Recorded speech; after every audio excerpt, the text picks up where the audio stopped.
অভিশপ্ত ইবলিসের কুমন্ত্রণা থেকে অদ্বিতীয় অভিভাবক সর্বোত্তম আশ্রয়দাতা সুমহান আল্লাহর নিকট আশ্রয় চাইছি। বিশ্বজগতের প্রতিপালক অনন্ত করুণাময় অসীম দয়ালু সুমহান আল্লাহর নামে শুরু করছি। পূর্ব, পশ্চিম, উত্তর, দক্ষিণ পৃথিবীর নানা প্রান্ত যে যেখান থেকে দেখছেন আপনাদের সবাইকে আন্তরিক সালাম, শুভেচ্ছা। প্রিয় দর্শক, গত ভিডিওতে নূর সাধন পর্বে উল্লেখ করেছিলাম বাংলাদেশে এই সময় ইবলিস শয়তানের প্রধান খলিফা হিসাবে দায়িত্ব পালন করছে ডক্টর এনায়েতুল্লাহ আব্বাসী। আজকের পর্বে আমরা মহব্বতের সঙ্গে তার সার্জারি করব। পবিত্র কোরআনের সুস্পষ্ট দ্ব্যর্থহীন মুহকামাতের ভিত্তিতে আমরা নিরঙ্কুশভাবে প্রমাণ করব ইনশাআল্লাহ। এই গণ্ড মূর্খ ভণ্ডটার মুখোশ উন্মোচন করা জরুরি এই কারণেই যে ইতোমধ্যে তার ব্যাপারে বাংলাদেশে বেশ বড় একটা হাইপ তৈরি হয়েছে এবং উদ্বেগের বিষয় হচ্ছে ইসলামিক স্কলার হিসাবে বিভিন্ন লেভেলে তার একটা অ্যাকসেপ্টেন্স তৈরি হচ্ছে। এই খাবিজটা মূলত নানা রকম মন গড়া উদ্ভট কথাবার্তা এবং ভিত্তিহীন নানা রকম বিভ্রান্তিমূলক ফতোয়াবাজির মাধ্যমে মুসলিম কমিউনিটির মধ্যে দিনের পর দিন ফিতনা ফ্যাসাদ সৃষ্টি করে যাচ্ছে। ডক্টর জাফর ইকবাল, শাহরিয়ার কবির তারা যেমন মুক্তিযুদ্ধের চেতনার নামে দেশের মধ্যে ঘৃণা বিদ্বেষের চাষ করত, আর এই খবিসটা আল্লাহ রসুলের দোহাই দিয়ে মুসলমানদের মধ্যে এই একই রকম ঘৃণা বিদ্বেষ ছড়াচ্ছে। বিশেষ করে দেশের মধ্যে যখনই কেউ একজন জনপ্রিয় হয়ে ওঠে এবং স্বার্থ সংশ্লিষ্ট কোনো বিষয়ে সে হাজির হয়, তখনই তার পিছনে লেগে যায় এবং নানা রকম কুৎসা রটনা এবং শেষমেশ তার কুখ্যাত কুফরি মতবাদ, সেই কাফের, মুশরিক, মুরতাদ, মুনাফিক নানান রকম ফতোয়া প্রসব করে সাধারণ মুসলমানদেরকে বিভ্রান্ত করছে। এবং তার এই ইবলিসি আক্রমণ থেকে রেহাই পায় নাই বিশ্ব বরেণ্য ইসলামিক ব্যক্তিত্ব ডক্টর জাকির নায়েক, মিজানুর রহমান আজহারি, মৌলানা মামুনুল হক, আবু তহা আদনান সহ প্রমুখ ইসলাম ব্যক্তিত্ব নানা সময় তার এই নোংরামির শিকার হয়েছে এবং যে বিষয়টা সাধারণ ধর্মপ্রাণ মুসলমানদেরকে ভীষণ রকম বিভ্রান্ত করছে। সুতরাং বুঝতেই পারছেন যে এই ভণ্ডটার মুখোশ উন্মোচন করাটা কতটা জরুরি। তো যাই হোক, আর কথা না বাড়িয়ে আমরা মূল অপারেশনটা শুরু করি। আজকে আমরা প্রথমে প্রমাণ করব সে মূলত ইবলিস শয়তানের প্রতিনিধি। এরপরে আমরা তার কিছু কুখ্যাত ফতোয়া গার্বেজ করব। আর সে তো এতদিন বিভিন্ন ধরনের ফতোয়া মানুষকে দিয়ে বেরিয়েছে, আজকে কোরআনের ভিত্তিতে আমরা তার উপর একটা মর্মান্তিক ফতোয়া জারি করব ইনশাআল্লাহ। তো চলুন আমরা শুরু করি। প্রিয় দর্শক, পবিত্র কোরআনে আল্লাহ রাব্বুল আলামিন ইবলিস শয়তান সৃষ্টির কাহিনী অত্যন্ত সহজ সরল প্রাঞ্জল ভাষায় বর্ণনা করেছেন এবং এই বর্ণনাগুলি রয়েছে পবিত্র কোরআনের 2 নম্বর সূরা, সূরা বাকারা 34 নম্বর আয়াতে, 7 নম্বর সূরা আরাফের 11, 12, 13 নম্বর আয়াত, 15 নম্বর সূরা হিজরের আল হিজরের 28 থেকে 35 নম্বর আয়াত, 18 নম্বর সূরা কাহাফের 50 নম্বর আয়াত, 38 নম্বর সূরা সাদের 73 থেকে 76 নম্বর আয়াত পর্যন্ত। এছাড়া আরো বেশ কয়েকটি জায়গা ইবলিস সৃষ্টির কাহিনী আল্লাহ বর্ণনা করেছেন এবং এই ঘটনাগুলি মোটামুটি আপনাদের সবারই কম বেশি জানা। তো আল্লাহ এই আয়াতগুলিতে যেই কথাটা বলেছেন মোটা দাগে, সেটি হচ্ছে আল্লাহ আদমকে সৃষ্টি করলেন মাটি দিয়ে, এরপরে তার মধ্যে রূহ ফুঁকে দিলেন, এরপর ফেরেশতাদেরকে হুকুম করলেন আদমকে সেজদা করবার জন্য। সকলেই সেজদা করল একজন সিজদা করতে অস্বীকার করলো, এবং সেই হচ্ছে ইবলিস। আল্লাহ ইবলিসকে আত্মপক্ষ অবলম্বন করার সুযোগ দিয়ে জিজ্ঞেস করলেন যে কেন তুমি আদমকে সিজদা করলে না? তখন ইবলিস জবাব দিল যে আপনি আদমকে সৃষ্টি করেছেন গন্ধযুক্ত কাদা মাটি দিয়ে, আর আমাকে সৃষ্টি করেছেন আগুন থেকে, সুতরাং আমি ওর থেকে শ্রেষ্ঠ। এইভাবেই সে অস্বীকার করলো এবং অভিশপ্তদের অন্তর্ভুক্ত হলো, এবং কিয়ামত পর্যন্ত তার উপর অভিশাপ নির্ধারিত হলো। মোটা দাগে এই হচ্ছে কথা, এবং আমার বিশ্বাস যে এই ঘটনা আপনারা সবাই কম বেশি জানেন। তো এরপরে আপনার হাতের কাছে কোরআন থাকলে আমি সূরা এবং আয়াত নাম্বার উল্লেখ করেছি, আপনারা মিলিয়ে দেখতে পারেন, অথবা হাতে যদি মোবাইল ফোন থাকে, ইন্টারনেটের সংযোগ থাকে, আপনারা গুগল করলেও এই বিষয়গুলি জানতে পারবেন। সেখানে নানা রকম বাংলা অনুবাদ আছে, ইংলিশ ট্রান্সলেট আছে, আরবি জানা থাকলে আরবিও আপনারা দেখে নিতে পারেন। এই কথাগুলি বলা আছে।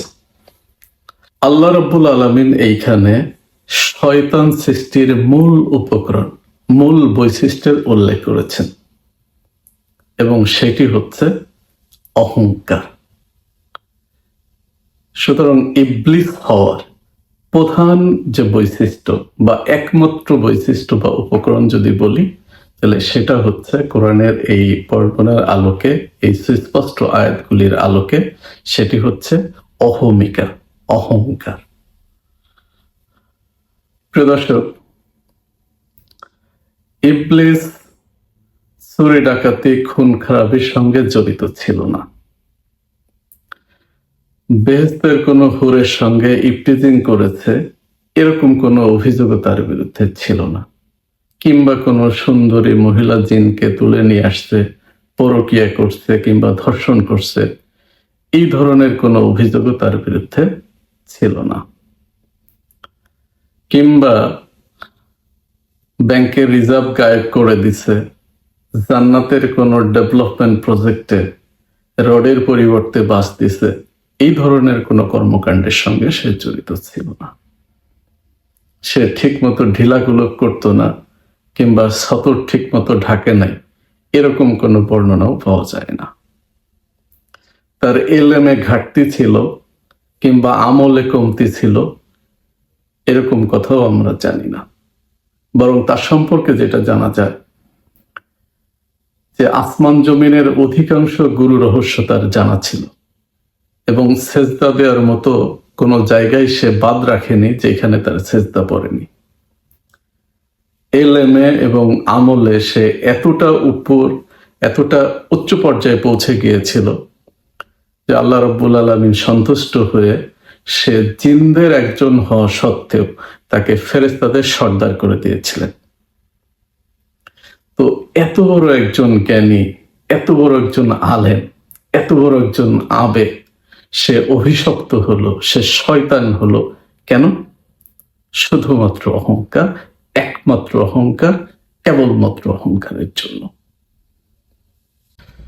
প্রিয় দর্শক, শয়তানের উস্কানিতে মানুষ চুরি ডাকাতি খুন খারাপি জেনা ব্যভিচার এই ধরনের বিভিন্ন রকম পাপাচারে লিপ্ত হয়, বাট এগুলি কিন্তু ইবলিস হওয়ার যোগ্যতা না, বরং ইবলিস হওয়ার মূল বিষয়টা হচ্ছে অহংকারী হওয়া।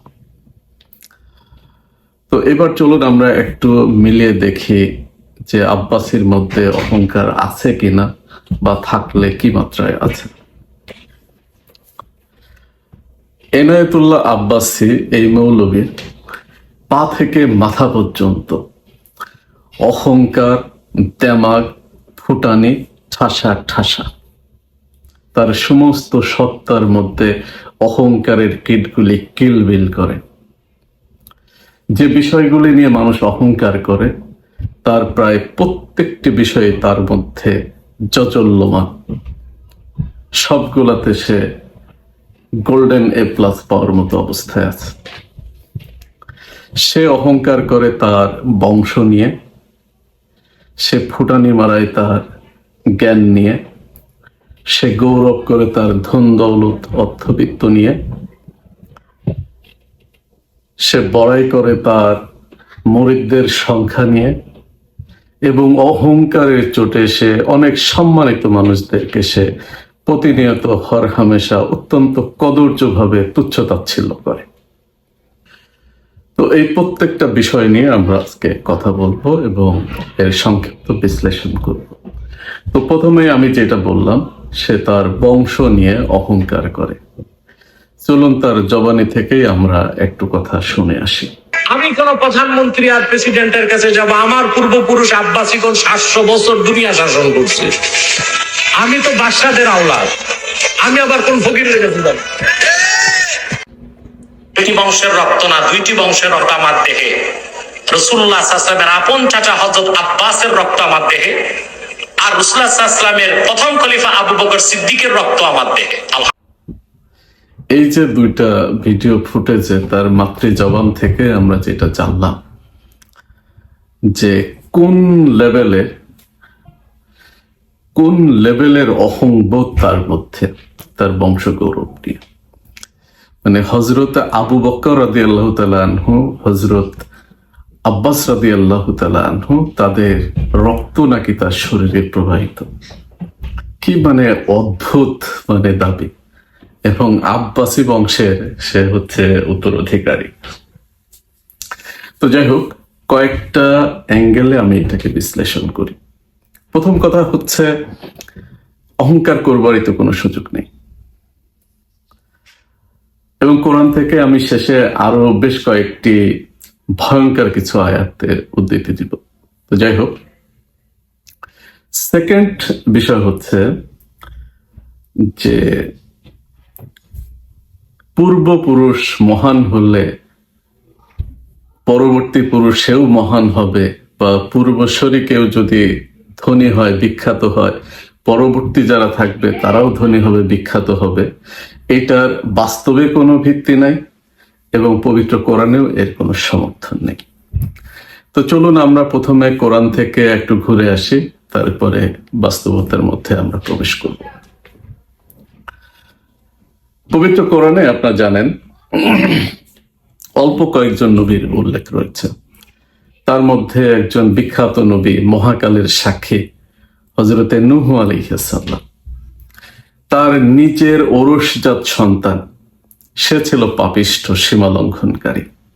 স্বয়ং আল্লাহ রাব্বুল আলামিন তাকে ত্যায্যপুত্র করতে বলেছিলেন। তো তিনি নবীর সন্তান ছিলেন, স্বয়ং নবীর রক্ত তার ধমনীতে প্রবাহিত ছিল, অথচ তিনি ছিলেন সীমা লঙ্ঘনকারী। আবার দেখেন, পবিত্র কোরআনে সবচাইতে বেশি হাইলাইটস করা হয়েছে যে রসুলকে, তিনি হচ্ছেন হযরতে ইব্রাহিম আলাইহিস সালাম। তার সম্পর্কে বলা হয়েছে তিনি মানব জাতির নেতা, মুসলিম জাতির পিতা।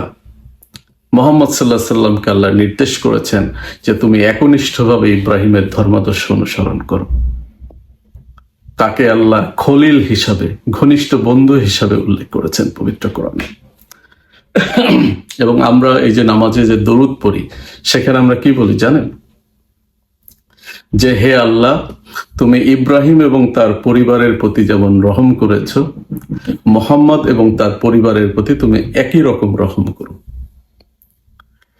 এই ইব্রাহিম আলাইহিস সালাম, তার পিতা ভালো ছিলেন না। তার পিতা ছিলেন সীমা লঙ্ঘনকারী, পাপিষ্ঠ, আল্লাহ থেকে নাপাক, নাজাসাতুন হিসেবে উল্লেখ করেছেন। তাহলে এমন একজন মহামানব, মডেলদের মডেল, সুপার মডেল নবী, তার পিতা ভালো ছিল না। আবার কোরআনে আরেকজন বিখ্যাত রাসূল হযরতে লূত আলাইহিস সালাম, তার স্ত্রী ভালো ছিল না। তার স্ত্রী ছিল সমকামীদের পক্ষের লোক। সমকামীদের সঙ্গে আল্লাহ লূত আলাইহিস সালামের স্ত্রীকে ধ্বংস করে দিয়েছেন, মাটির নিচে পুঁতে দিয়েছেন। লূত আলাইহিস সালামকে পিছন ফিরে তাকানোর সুযোগ দেননি। আবার অন্যদিকে কোরআনে অল্প কয়েকজন ভিলেনের উল্লেখ আছে, তার মধ্যে অন্যতম হচ্ছে ফেরাউন। সেই ফেরাউনের স্ত্রী, তিনি ছিলেন পবিত্র, এবং তার একটা উক্তিকে আল্লাহ কোরআনের আয়াত করে দিয়েছেন যে হে আল্লাহ, জান্নাতে তোমার কাছে আমার একটা ঘর বানিয়ে দিও। তাহলে পবিত্র কোরআন কি বংশ গৌরব, বংশের কারণে আবু বকরের রক্ত, আব্বাসের রক্ত শরীরে প্রবাহিত হলে বিশেষ কিছু, এইটা যদি কারো ইসলামী চেতনা বা কোরআনের চেতনা যদি কারো মধ্যে থাকে, তাহলে এটা বলবার কোনো সুযোগ আছে? আর এইটা দাবি করে সে কি প্রমাণ করতে চায়, কি বুঝাইতে চায়? অহংকার ছাড়া কি আর কিছু? বরত্ব ছাড়া কি আর কিছু? বাস্তবে কি আছে? আর বাস্তবে আমাদের চোখের সামনে কি আছে? এই বাংলা, বিহার, উড়িষ্যার নবাব সিরাজউদ্দৌলা, তার বংশধরেরা ওখানে সুইপারের কাজ করে, অনেকে কুলি মজুরের কাজ করে। তো তাদের পূর্বপুরুষরা নবাব ছিল, প্রাচুর্যের অধিকারী ছিল, এটা কি যায় আসে? এবং সে আব্বাসী বংশ, মানে এত বছর তারা ইয়া করছে, রাজা বাদশাহগিরি করছে, বিশ্ব শাসন করছে। হায় রে হায়, কি অবস্থা! আব্বাসী রাজা বাদশারা খুব ভালো ছিল নাকি? খলিফা হারুন আর রশিদের দুই ছেলে, বিখ্যাত দুইজন, বেশ কয়েকজন সন্তান ছিল, তার মধ্যে দুইজন আল মামুন এবং আল আমিন। তারা প্রচন্ড রকমের ভাতৃযুদ্ধ দ্বন্দ্ব তারা করেছে, রক্তক্ষয়ী যুদ্ধে তারা জড়িত হয়েছে ক্ষমতার জন্য, ক্ষমতা লিপ্স ছিল তারা। তার মধ্যে আল মামুন, সে সারাক্ষণ মদ এবং নারী নিয়ে পড়ে থাকতো, এবং তার রাজ দরবারের একজন বিখ্যাত কবি আবু নেয়াজ, ইতিহাসে তার নিয়ে অনেক মুখরোচক আছে, এবং সে মদ নিয়ে যে মুখরোচক কবিতাগুলা লিখছে সেগুলো এখনো মানুষের মুখে মুখে। সে বলছে যে আমি যখন মাতাল থাকি তখন আমি থাকি ধনী, আর যখন আমার মাতলামি ছোট যায় তখন আমি ফকির হয়ে যাই। সে মদের গ্লাসকে মুক্তোর সঙ্গে তুলনা করছে এবং মদকে লাল চুন্নির সঙ্গে সে উপমা হিসাবে ব্যবহার করেছে। এবং সে প্রচন্ড ছিল, মানে খুব ট্যালেন্ট ছিল, এবং তার একটা উক্তি সারা পৃথিবীর মানুষের কাছে প্রচলিত আছে। সেটা হচ্ছে, আল মামুন একবার তাকে জিজ্ঞেস করেছিল যে সবচেয়ে বড় মিথ্যা কি বলতো? তো আবু নেয়াজ জবাব দিছিল, আমি জীবনে কোনোদিন মিথ্যা কথা বলি নাই, এইটাই সবচেয়ে বড় মিথ্যা। এই মদখোর, নারী লিপ্স, ক্ষমতা লিপ্স সেই রাজা বাচ্চাদেরকে নিয়ে গৌরব করে। বিরাট বড় আল্লামা, কোন লেভেলের মুত্তাকি, কোন লেভেলের ইমানদার, এবার চিন্তা কর। সে তার জ্ঞান বুদ্ধি নিয়ে ফুটানি মারে। চলুন আগে তার দু একটা ক্লিপ দেখি, তারপরে কথা বলি। 10 লক্ষ টাকার চ্যালেঞ্জ, মিলাদকে এই মুফতি না, ও তো আমার ছাত্রের সাথে বসতে পারবে না, উস্তাদের উস্তাদ আনু, 10 লক্ষ টাকার চ্যালেঞ্জ। এই লোকটা কত বড় গুরুত্বপূর্ণ লোক না, একটা ফালতু। ও জীবনে একটু তাফসীর পড়ছে কিনা আল্লাহ জানে। আমার সবচেয়ে অবাক লাগে, স্যার সাইদ আহমদ খানের জমানা থেকে আজ পর্যন্ত কেউ তারে কাফের কয় নাই। দুনিয়ায় প্রথম তারে কাফের বললে মনে হয় আমি বলছি। মানে কোন ধরনের ফুটানি, কি তার এক্সপ্রেশন, কি তার অ্যাটিচিউড, মানে খেয়াল করছেন একটু? সে তার নামের সঙ্গে ডক্টরেট লেখে, কোথায় ডক্টরেট করছে আল্লাহ মালুম, কে জানে। এবং সে শায়েখ আহমদুল্লাহ তাকে বলতেছে সে জীবনে তাফসির পড়ছে কিনা। মানে সব জ্ঞান, সব বুদ্ধি একমাত্র তাই, অন্য কেউ কিছু জানে না। তাজ হাসমির সঙ্গে একটা শোতে সে নিজেকে গ্র্যান্ড মুফতি হিসাবে ঘোষণা করলো। মানে ভাবতে পারে বাংলাদেশে গ্র্যান্ড মুফতির কোনো পোস্ট আছে? আর কেউ নিজেকে নিজে গ্র্যান্ড মুফতি ঘোষণা করতে পারে? মানে কোন জাহালাতে, মানে আবু জেহেলের রক্ত, মানে শিরায় উপশিরার মধ্যে কত বেশি সক্রিয় হইলে যে এইরকম, মানে এইভাবে মানে এক্সপ্রেস করা যায়, বলা যায়। সে তার অর্থ, বিত্ত, ধন দৌলত নিয়ে গর্ব করে। এত সব ভিডিও ক্লিপস দেখাইলে ভিডিওটা লম্বা হবে, আর কপিরাইটসের একটা ব্যাপার স্যাপার আছে। আপনারা যারা তাকে ফলো করেন, আর এই ব্যাপারগুলো তো ভাইরাল, আপনারা সবাই জানেন, আমি জাস্ট শুধু উদ্ধৃতি দিয়ে আপনারা ইউটিউবে গেলে এগুলি পাবেন। সে ফুটানি মারাইতে গিয়ে একদিন সে মাহফিলের মধ্যে বলতেছে যে একদম বুক টুকুসায় ঠোঁটমোট ঠোলায় যে বাংলাদেশে হেলিকপ্টারে চলার প্রচলন আমি শুরু করছি। এবং বলতে বলতে সে এমন বলতেছে যে হেলিকপ্টারে চড়ি সকাল বিকাল, এই জন্য তোমাদের গাছ হলে 2 দিন পরে তো আমি হেলিকপ্টার কিনবো। আচ্ছা বলেন, এই কথা মানে এইখানে দিন ধর্মের কি আছে? ফুটানি ছাড়া আর কিছু আছে? এরপরে দেখেন, সে তো রাজা বাদশাদের মানে উত্তরসূরি, সে তো বলছে বিশ্ব শাসন করছে, প্রধানমন্ত্রীর মতো ফকিরের কাছে যাওয়ার তার কোনো টাইম নাই, সেটা তো আমরা আগে দেখলামই। রিসেন্টলি সে হাসনাত আব্দুল্লাহকে নিয়ে কি কথাটা বলছে, চলেন এই ক্লিপটা একটু দেখি। নাবালেক সংসদ সদস্য কুমিল্লা এনসিপির নাবালেক সংসদ সদস্য ও সংসদে বলল যাদের প্রচুর টাকা ইংলিশ মিডিয়ামে ভর্তি হয়, মধ্যবিত্ত স্কুলে যার, গরিবরা সব মাদ্রাসায় যায়। আমি তো মাদ্রাসার ছাত্র, ওর জন্মের আগে, ওর বাপের বিয়ের আগে আমি মাদ্রাসায় গেছি বাপের কিনা গাড়ি দিয়ে। চিন্তা করছেন,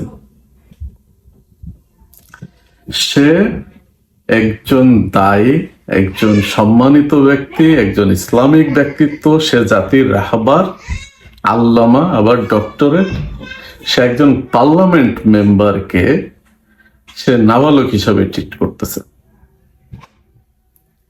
হাসনাত আব্দুল্লাহ আমাদের জুলাই সমন্বয়ক, হাসনাতের মতো এরকম ট্যালেন্ট, ব্রেভ, দেশপ্রেমিক, এমন রেজিলিয়েন্ট পার্লামেন্ট মেম্বার বাংলাদেশের ইতিহাসে কয়জন আসছে সেটা একটা গবেষণার বিষয়। আর তাকে কিভাবে তুচ্ছ তাচ্ছিল্য করে সে উপস্থাপনটা করলো, ট্রিট করলো। শুধু তাই না, এখানে সে ফুটানিটা মারছে কোন জায়গায় দেখছেন?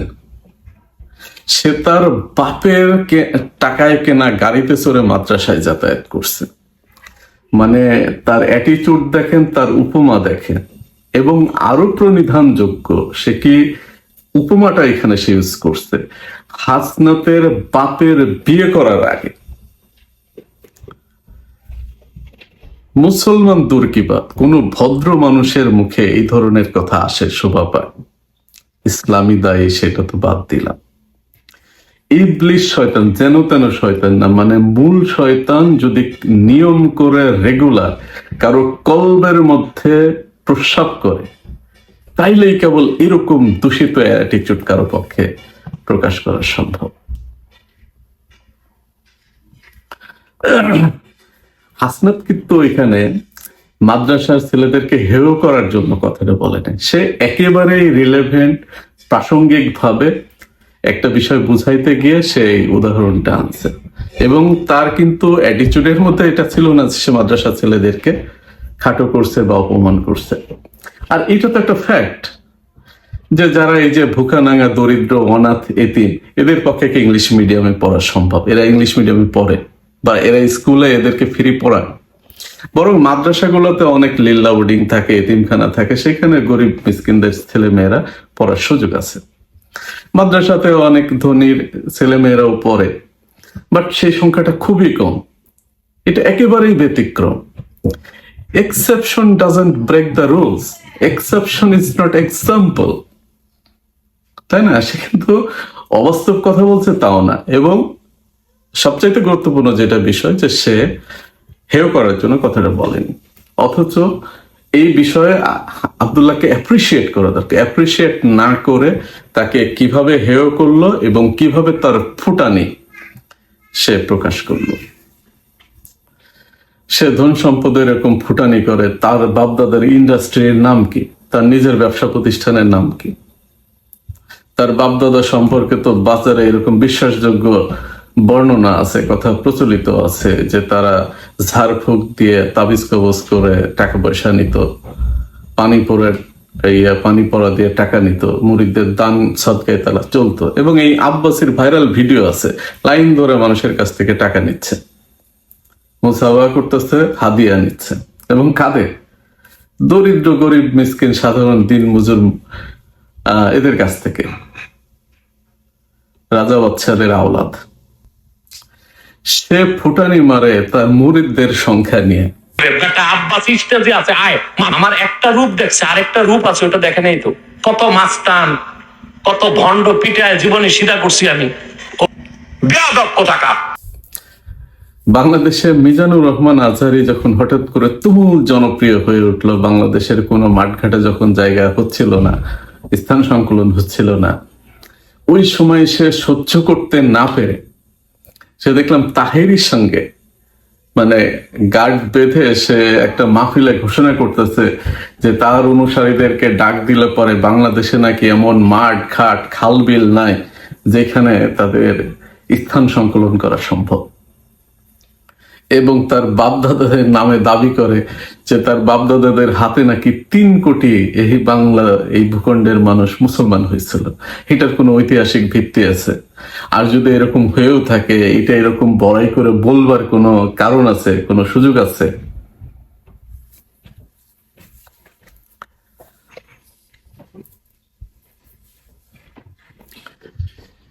এইভাবে তার কদর্য ফুটানির বর্ণনা যদি দেয়, এটা অনেক লম্বা হবে। সে যে পুরাদুস্তর একজন অহংকারী, দেমাগী, আমার মনে হয় এনাফ।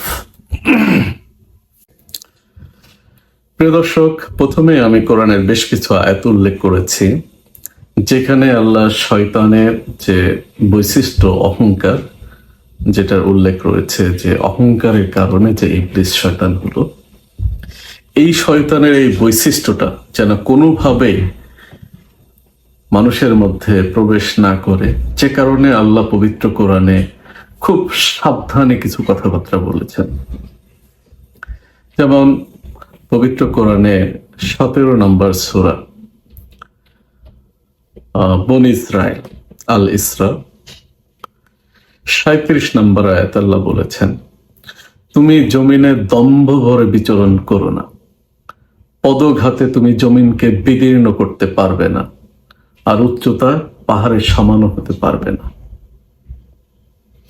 মানে কি সাংঘাতিক নির্দেশনা! সূরা লুকমানের 18-19 নম্বর আয়াতে আল্লাহ বলেছেন, 31 নম্বর সূরা লুকমান, যে তুমি মানুষের দিক থেকে মুখ ফিরিয়ে নিও না, আর জমিনে দম্ভ ভরে বিচরণ করো না। নিশ্চয়ই আল্লাহ দাম্ভিক অহংকারীকে পছন্দ করেন না। চলাফেরায় মধ্যপন্থা অবলম্বন করবে, কণ্ঠস্বরকে নিচু রাখবে। নিশ্চয়ই আওয়াজের মধ্যে সবচাইতে নিকৃষ্ট আওয়াজ হচ্ছে গাধার আওয়াজ। অন্যদিকে আল্লাহ মানুষকে বিনয়ী হতে বলেছেন। সূরা ফুরকানের 63 নম্বর আয়াতে আল্লাহ বলেছেন, রহমানের বান্দা তারাই যারা জমিনে নম্রভাবে চলাফেরা করে, আর মূর্খরা যখন তাদেরকে সম্বোধন করে তখন তারা বলে শান্তি, সালাম। এই অহংকারী কীট আব্বাসী, এই তো যারে তারে কাফের, জাহান্নামের তক্তা, নানান কিছু প্রসব করে, ঘোষণা করে। বিভিন্ন বেওয়ারিশ কিতাবের ভিত্তিতে, উদ্ভট যুক্তির মাধ্যমে, চটির ভিত্তিতে সে কথা বলে। বাট পবিত্র কোরআনে এই অহংকারীর ঠিকানা কি আছে, আব্বাসীর ঠিকানা কোথায় হবে, সেটা আল্লাহ কোরআনে কিন্তু উল্লেখ করে দিয়েছে। কোনো বেওয়ারিশ কিতাব না, কোরআনের আয়াতের ভিত্তিতে বলছি। পবিত্র কোরআনের 16 নম্বর সূরা, সূরা নাহল 29 নম্বর আয়াতে আল্লাহ বলেছেন, এই অহংকারীদেরকে তোমরা জাহান্নামের বিভিন্ন দরজা দিয়ে প্রবেশ করো এবং এতে স্থায়ী হও। অহংকারীদের আবাসস্থল বড়ই নিকৃষ্ট। প্রিয় দর্শক, শুরুতে যেটা বলেছিলাম যে আমরা প্রমাণ করব যে এনায়েতুল্লাহ আব্বাসী ইবলিস শয়তানের অন্যতম প্রধান খলিফা। তো আমরা কোরআন থেকে দেখলাম যে শয়তানের মূল বৈশিষ্ট্য হচ্ছে অহংকার। সেটা আমরা কোরআন থেকে অনেকগুলি প্রমাণ উপস্থাপন করেছি, আয়াত উল্লেখ করেছি। যদি কোরআনের একটা আয়াতই যথেষ্ট, অনেকগুলি আয়াত উল্লেখ করেছি। এবং আব্বাসী যে পুরোদস্তুর পুরো মাত্রায় অত্যন্ত ম্লেচ্ছ এক অহংকারী, সেটারও আমি অনেকগুলি প্রমাণ আপনাদের সামনে উপস্থাপন করেছি। সুতরাং শয়তানের মূল বৈশিষ্ট্য তার মধ্যে পূর্ণ মাত্রায় বিদ্যমান। আর বাংলাদেশে ওয়াজের মাঠে এরকম অহংকারের সংখ্যা নেহায়েত কম না, একটা বিরাট অংশ কিংবা অধিকাংশ। এরা মঞ্চে বসে সারাক্ষণ খিস্তি খেউর করবে, এরকম অশ্লীল কথাবার্তা গীবত চর্চা করবে, পরশ্রী কাতরতা এবং যত রকমের ঠাটা বড়া মিছা কথা নিঃসংকোচে নির্বিবাদে বলবে। আর হচ্ছে এই ফুটানি আর ফুটানি। তবে আব্বাসীর মতো অহংকার, আব্বাসীর মতো ফুটানি কেউ করতে পারে না, এবং সে যে মার্কেটটা পাইছে এত বড় মার্কেট আর অন্য কেউ পায়নি। এবং সে বাকপটু হওয়ার কারণে সে তার লোকাল মুরিদের সীমানা পেরিয়ে সে অনলাইনে এখন ভাইরাল। শুধু তাই না, জনপ্রিয় মিডিয়াগুলোও এখন তাকে ডাকে, ফেস দ্য পিপল, ঠিকানার মতো এরকম গুরুত্বপূর্ণ মিডিয়া চ্যানেলেও তার এই কদর্য রূপটা মুখটা আমাদেরকে দেখতে হচ্ছে। তো এই কারণে প্রধান খেলাফতের দাবিদার আসলে সেই। এবং এরা মূলত ইসলামের কোনো খেদমত, কোনো কল্যাণ করছে না। এদের কথাবার্তা শুনে একজন মানুষ চরিত্রবান হবে এটার কোনো সম্ভাবনা আছে? বা এদের এই আলোচনা, এই অ্যাটিচিউড, এই কথাবার্তার মাধ্যমে ইসলামের বড়ত্ব, মহত্ব, সৌন্দর্যের মানে কোনো প্রকাশ আছে? এদের চরিত্রের মধ্যে যে ঈমান, তাকওয়া, মুত্তাকি এগুলোর কোনো ছিটা ফুটা কোনো গন্ধ আছে? বরং এদের কারণে যে ইসলামের বদনাম হচ্ছে, যে ইসলামের ধারক বাহক পরিচয় এরা সাইনবোর্ড নিয়ে বেড়াচ্ছে। আর এদের ক্যারেক্টার যদি এমন হয়, সাধারণ মানুষ কি মনে করবে? অন্য ধর্মাবলম্বীরা কি করে ইসলামের প্রতি আকৃষ্ট হবে? বরং একটা বীতশ্রুত, এরা যদি ইসলামের ধারক বাহক হয়, সেই ইসলামকে কোনো ভদ্র মানুষ, কোনো সভ্য মানুষ, কোনো বিবেকবান মানুষ অ্যাপ্রিসিয়েট করবে। সুতরাং এরা ইসলামের সম্পদ নয়, এরা ইসলামের বোঝা। এরা আল্লাহর কাজ করছে না, আল্লাহর প্রতিনিধিত্ব করছে না, এরা মূলত শয়তানের প্রতিনিধিত্ব করছে, শয়তানের খেলাফতি করছে। আর আব্বাসী তো কথায় কথায় ইসলামী খেলাফতের কথা বলে। সে মূলত ইবলিসের খেলাফতের প্রধান খলিফার আসন অলংকার করে বসে আছে। আমি সম্ভবত এইটা পরিষ্কার করে আপনাদেরকে বুঝাইতে সক্ষম হয়েছি। দর্শক, আমাদের যাদের কাণ্ডজ্ঞান আছে, আমরা বিশ্বাস করি যে নিশ্চিতভাবেই আমরা বুঝতে পারছি যে প্রধান খেলাফতের চেয়ারটা দাবিদার এই আব্বাসী। তো যাই হোক, আলোচনা বেশ লম্বা হয়ে যাচ্ছে, তবে কথা এখানেই শেষ না, কথা আরো আছে। তার যে কুখ্যাত ফতোয়াগুলি আছে, অনেকগুলি ফতোয়া নিয়ে আমরা কথা বলবো।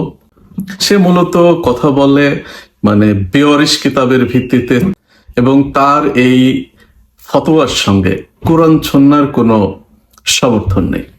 সেটা আমরা চোখে আঙুল দিয়ে উপস্থাপন করব ইনশাআল্লাহ। তো পরের পর্বে আমরা তার ওই ফতোয়াগুলি নিয়ে কথা বলবো এবং পরবর্তী আলোচনায় অগ্রসর হব। আপনারা সঙ্গে থাকবেন, এবং তার কোনো ফতোয়া নিয়ে যদি আপনাদের কোনো কৌতূহল থাকে কমেন্টে জানাইতে পারেন। চেষ্টা করব যে কোরআনের ভিত্তিতে, সুন্নাহর ভিত্তিতে আমি আপনাদের সামনে সেটা উপস্থাপন করব। তো ভালো থাকবেন, আপনাদের উপর আল্লাহর রহমত বর্ষিত হোক, আমাদের সবার উপর আল্লাহর রহমত বর্ষিত হোক। শয়তানের ওয়াসওয়াসা থেকে আল্লাহ আমাদেরকে হেফাজত করুক, এই আশাবাদ ব্যক্ত করে পরবর্তী পর্বের আলোচনা শুরুর আমন্ত্রণ জানিয়ে আজকের মতো এখানে শেষ করছি। আল্লাহ হাফেজ।